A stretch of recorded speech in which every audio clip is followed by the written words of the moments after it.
قطب الاقطاب فرد الاحباب حضرت محی الدین ابو محمد عبد القادر الحسنی الحسینی الجیلانی رضی اللہ تعالی عنہ کا علم و فضل۔ سیدنا حضرت غوث اعظم رضی اللہ تعالی عنہ علم ظاہری اور باطنی کے ایک متبحر عالم و فاضل تھے۔ ایک دن آپ کے مجلس میں ایک قاری نے قرآن کریم کی ایک آیت تلاوت کی۔ آپ نے اس کی تفسیر بیان کرنا شروع کی۔ پہلے ایک تفسیر، پھر دوسری اور تیسری، یہاں تک کہ حاضرین کے علم کے مطابق اس ایک آیت کی 11 تفسیریں بیان فرمائیں۔ حضرت غوث اعظم رضی اللہ تعالی عنہ کا وعظ و نصیحت۔ آپ نے فرمایا، میرے پاس لوگوں کا اتنا ہجوم ہو گیا کہ میری نشستگاہ میں ان کے بیٹھنے کے لیے گنجائش نہ رہی۔ پھر میں شہر کے جامع مسجد میں جاتا اور لوگوں کو احکام الہی سناتا۔ یہاں بھی اتنا مجموعہ بڑھنے لگا کہ مسجد میں بیٹھنے کی گنجائش نہ رہی تھی۔ آخرکار شہر سے باہر جاتا جہاں بے شمار لوگوں کا اجتماع ہونے لگا۔ پیدل چلنے والے اور سوار سبھی قسم کے لوگ جمع ہو جاتے۔ جب بیٹھنے کی جگہ نہ ملتی تو اطراف و جوانب میں دور دور تک کھڑے وعظ و نصیحت سنتے۔ بعض اوقات تو وعظ و نصیحت سننے والوں کی تعداد 70,000 تک ہو جاتی۔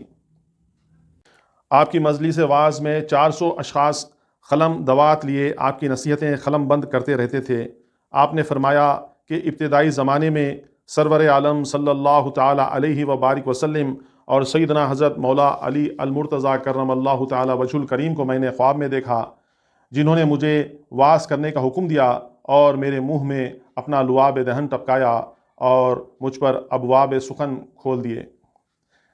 ایک شیخ کا بیان ہے کہ حضرت غوث اعظم رضی اللہ تعالیٰ عنہ جب وعظ کرنے کے لیے ممبر پر بیٹھتے تو پہلے الحمدللہ کہتے تاکہ اللہ تعالیٰ کا ہر ولی جو غائب ہو یا حاضر خاموش ہو جائے، اور پھر دوسری مرتبہ الحمدللہ کہتے اور دونوں کے درمیان تھوڑی دیر کے لیے سکوت فرماتے۔ اس عرصے میں فرشتے اور تمام اولیاء اللہ آپ کی مجلس میں حاضر ہو جاتے۔ جتنے لوگ آپ کی مجلس میں دکھائی دیتے اس سے زیادہ نظر نہ آنے والے جنات ہوتے۔ آپ کے ہم اثر ایک شیخ کا بیان ہے کہ میں نے عادت کے موافق جنات کی حاضری کے لیے عزیمت پڑھی، لیکن کوئی جن حاضر نہ ہوا۔ میں بہت دیر تک عزیمت پڑھتا رہا، پھر حیران ہو کر جنات کی حاضری کیوں نہیں ہو رہی ہے، ان کے نہ آنے کا کیا سبب ہے۔ تھوڑی دیر بعد کچھ جن آئے تو میں نے ان سے دیر سے حاضری کا سبب پوچھا تو انہوں نے کہا کہ حضرت شیخ عبد القادر جیلانی رضی اللہ تعالی عنہ وعظ فرما رہے تھے اور ہم سب جنات وہاں حاضر تھے۔ ایک دن سیدنا غوث اعظم رضی اللہ تعالی عنہ وعظ فرما رہے تھے کہ اچانک آپ چند قدم ہوا میں اوپر گئے اور فرمایا، اے اسرائیلی ٹھہر جا اور محمدی کا کلام سن۔ جب آپ واپس اپنی جگہ پر تشریف لائے تو لوگوں نے پوچھا کہ کیا معاملہ تھا۔ آپ نے فرمایا، حضرت ابو العباس خضر علیہ السلام جا رہے تھے اور ہماری مجلس وعظ پر سے تیز رفتاری کے ساتھ گزر رہے تھے، اس لیے میں نے ان کی طرف متوجہ ہو کر فرمایا کہ اتنی تیز رفتاری نہ کرو اور وعظ سنتے جاؤ۔ آپ کا وعظ بڑا پرتاثیر تھا۔ حاضرین مجلس مضطرب اور بے چین ہو جاتے اور ان پر وجد و حال کی کیفیت طاری ہو جاتی۔ کوئی گریا و فریاد کرتا، کوئی اپنے کپڑے پھاڑ کر جنگل کی طرف بھاگ جاتا، کوئی بے ہوش ہو کر جان دے دیتا۔ آپ کی مجلس وعظ سے اکثر لوگوں کے جنازے نکلتے، جس کا سبب یہ تھا کہ وہ آپ کے ذوق و شوق، ہیبت و تصرف، عظمت و جلال کی تاب نہ لا سکتے اور دم توڑ دیتے تھے۔ 500 سے زیادہ یہودی اور عیسائی لوگوں نے اسلام قبول کیا اور 1 لاکھ سے زیادہ ڈاکوؤں اور بدماشوں نے آپ کے ہاتھ پر توبہ کر کے بد کرداریوں سے باز آئے۔ اس کے علاوہ عام مخلوق کی فیضیابی کی تعداد بے انتہا اور بے شمار ہے۔ المجلس الخامس، 5ویں مجلس۔ پیران پیر غوث الاعظم دستگیر، محبوب سبحانی، قطب ربانی، ہیکل سمدانی، میرا محی الدین عبد القادر جیلانی قدس اللہ سرہ العزیز اپنے اس وعظ میں فرماتے ہیں، اے اللہ کے بندے، اللہ کی بندگی کہاں ہے؟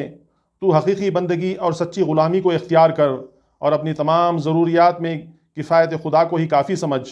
تو اپنے مالک سے بھاگا ہوا غلام ہے، اسی کی طرف واپس جا اور اس کے حضور اپنے سر کو جھکا دے، پست ہو جا، اس کے حکم کی بجا آوری کر اور اس کے منع کردہ کاموں سے باز آ جا، اور قضا اور قدر پر صبر اور موافقت کر اور تواضع اختیار کر۔ جب تو ان باتوں میں کمال حاصل کرے گا تو تب تیری بندگی اور غلامی اپنے آقا کے لیے مکمل ہو جائے گی اور تیری تمام ضروریات کا خود متکفل ہوگا، اس لیے کہ اللہ تعالیٰ فرماتا ہے الیس اللہ بکاف عبدہ، کیا اللہ اپنے بندے کے لیے کفایت کرنے والا نہیں؟ جب اللہ تعالیٰ کے لیے تیری غلامی صحیح ہو جائے گی تو وہ تجھے اپنا محبوب بنا لے گا اور اپنی محبت تیرے دل میں قوی کر دے گا، بغیر شفقت اور جستجو کے تجھے اپنا مونس بنا لے گا، اور تجھے اس کے غیر کی محبت اچھی معلوم نہ ہوگی، وہ تجھے اپنا مقرب بنا لے گا، بس تو اس سے ہر حال میں راضی رہے گا۔ پھر وہ اگر تیرے اوپر زمین کو باوجود اتنی وسعت کے تنگ کر دے اور دروازوں کو باوجود اتنی فراخی کے بھی بند کر دے تو اس پر غصہ نہ کر اور اس کے غیر کے قریب نہ جا اور اس کے غیر کا کھانا نہ کھا۔ تو اس وقت حضرت سیدنا موسیٰ علیہ السلام سے مل جائے گا۔ اللہ تعالیٰ نے موسیٰ علیہ السلام کے حق میں فرمایا، فرمان خدا بندی ہے وَحَرَّمْنَا عَلَيْهِ الْمَرَاضِيَ مِن قَبْلُ، یعنی ان پر پہلے ہی دودھ پلانے والی حرام کر دی گئی۔ ہمارا رب ہر چیز کے جاننے والا ہے، ہر چیز میں گواہ ہے، ہر چیز پر حاضر ہے اور ہر چیز کے ساتھ اور ہر چیز کے قریب ہے۔ تمہارے لیے اس سے غائب ہونا نہیں، تم اس سے غائب نہیں ہو سکتے۔ معرفت کے بعد پھر انکار کا کیا کام؟ تجھ پر افسوس ہے تو اللہ تعالیٰ کو پہچانتا ہے اور اس سے رجوع کرتا اور انکار کرنے لگتا ہے۔ اس کے پاس سے واپس مت ہو ورنہ تمام بھلائیوں سے محروم کر دیا جائے گا۔ اس کے پاس جمع رہ اور اس کو چھوڑ کر دوسری جگہ قرار مت پکڑ۔ کیا تو نہیں جانتا جو صبر کرتا ہے وہ قدرت پاتا ہے؟ پھر یہ کیسی سمجھ اور کیسی جلدی ہے، ذرا سوچ، کیونکہ اللہ تعالیٰ فرماتا ہے یا ایھا الذین آمنوا اصبروا وصابروا ورابطوا واتقوا اللہ لعلکم تفلحون۔ صبر کے متعلق بہت سی آیات ہیں جو اس بات پر دلالت کرتی ہیں کہ صبر میں کیا کیا خوبیاں ہیں اور اس میں نعمتیں، اچھا صلہ اور عطائیں ہیں۔ صبر میں ہی دین اور دنیا کی فلاح ہے، اس لیے تو صبر کے دامن کو پکڑ لے۔ تم نے اس کی دین اور دنیا کی خوبیاں معلوم کر لی ہیں۔ تم زیارت قبور اور صلح کی طرف جانا اور نیک کام کرنا تاکہ تمہارے تمام کام درست ہو جائیں۔ تم ان لوگوں میں سے نہ بن جانا جس کو نصیحت کی جاتی ہے تو وہ نصیحت کو قبول نہیں کرتے اور جب سنتے ہیں تو عمل نہیں کرتے۔ دین کی بردباری 4 چیزوں سے ہے، جو علم تم نے پڑھا ہے اس پر عمل نہیں کرتے، اور جس چیز کا تمہیں علم نہیں تم اس پر عمل کرتے ہو، جس کو تم جانتے نہیں اس کو حاصل نہیں کرتے، بس جاہل ہی رہتے ہو کہ تم دوسروں کو جو علم نہیں رکھتے روکتے ہو علم نہ حاصل کریں۔ اے مسلمانوں، جب تم ذکر الہی کے مجلس میں آتے ہو تو تمہارے حاضر ہونے کا مقصد صرف سیر و سیاحت ہوتا ہے، نہ کہ علاج کے غرض، اور تم واعظ کے پند و نصاح سے اعراض کرتے ہو اور اس کی خطاؤں اور لرزشوں پر نگاہ رکھتے ہو، مذاق اڑاتے ہو، ہنستے اور کھیلتے ہو، اور تم اللہ تعالیٰ کے ساتھ سروں سے خمار بازی کرتے ہو، سچے طور پر سر کو حرکت نہیں دیتے۔ اس لیے تم اس سے توبہ کرو اور اللہ تعالیٰ کے دشمنوں سے مشابہت نہ کرو، اور جو کچھ تم سنو اس سے نفع حاصل کرو اور نصیحت کو قبول کرو۔